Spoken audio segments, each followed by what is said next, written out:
I'm sure you must have noticed the Arezzo coat of arms in various places. And as you can see, there are different variants, and they were for the different branches of the family. Each branch of the family would modify it somewhat, just so they can, like I said, differentiate them from the other branches of the family. So maybe now's a good time to talk about heraldry and nobility, coats of arms, and all that kind of good medieval type of stuff. Heraldry originated in the middle of the 12th century in Europe as well as Sicily. And that is why if you look at our family tree, you'll start to see the use of the Arezzo coat of arms coincides with that time period. We generally believe that the coats of arms were little more than identifying insignia at first, so that knights whose helmets obscured their identity on the battlefield could identify friend from foe in the battle by the insignia painted on their shields. That quickly evolved, however, into more decorative purposes. Lots of tournaments and jousts, and the knights would use this coat of arms to identify themselves to their fans and spectators in the crowd. By the 1180s, knights had begun to assume the use of these coats of arms, initially, like I said, as designs on their shields, but this was now repeated on embroidered surcoats and went on to signet rings and seals, and it was hereditary. It was passed from father to son. Coats of arms were initially a mark of gentility and nobility, and in time these were actually regulated by the royal authority to prevent any kind of abuse or forgery, if you will. And in the age of widespread illiteracy, very few people were able to read and write then.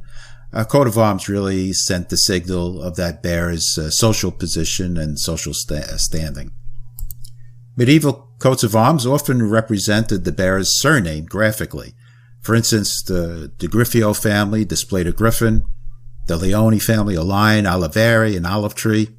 This certainly must have been the case with the Arezzo coat of arms, which depicts 4 hedgehogs. Hedgehog in Italian is Arezzo, and as you can see, there are 4 of them. 2 are on a coat of blue, which are the symbols of goodness, firmness, and justice, and the other 2 on a golden background, which supposedly represents faith, charity, and clemency. While we're talking about surnames, it should be noted that until about 1300, few Sicilians had surnames at all, unless it was something derived from their father. If their father's name was John, they'd be Di Giovanni. The great majority of hereditary surnames were assumed in the 15th century. This is true of our family as well. You can clearly see from our family tree at first, Aldo, who's our most distant known ancestor, only has his first name, kind of like Cher. And then his son, Arezzo, son of Aldo. And then we have Aldo, son of Arezzo, and so on and so forth. It keeps going on kind of in that vein for some time until we get to 1480 with the first appearance of the name Arezzo, with Arezzo Baron Teletage. The surnames of the barons often had to do with the land they owned. I mean, the land was everything to them. That's the reason that they were baron in the first place. So it's a great importance to them. And so sometimes the area of the land, the location, topographical features, flora, fauna, indigenous to their property is how they got their name. So perhaps the Sicilian hedgehog inspired the name for our family and not the other way around. Okay, back to coats of arms. As you can see, there are many other parts to coats of arms that got progressively more elaborate, and there are all kinds of very strict rules governing their design, the materials, colors, etc., which we're certainly not going to get into.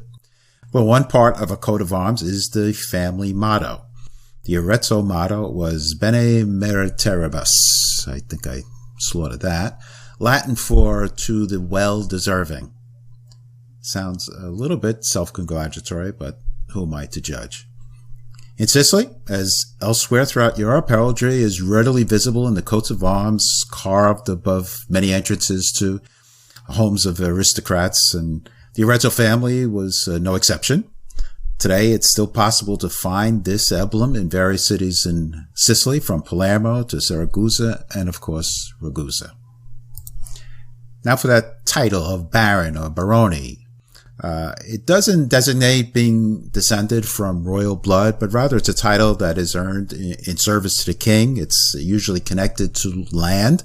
And the actual barons were actually enfeoffed knights, which means they were knights that fought for the king, and as a result was granted a chunk of land, and which eventually became barony.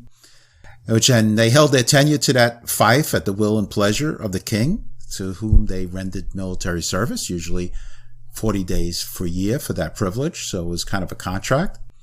By 1282, the military obligation still existed, but most of the feudal lands had now, in effect, become personal property of those barons.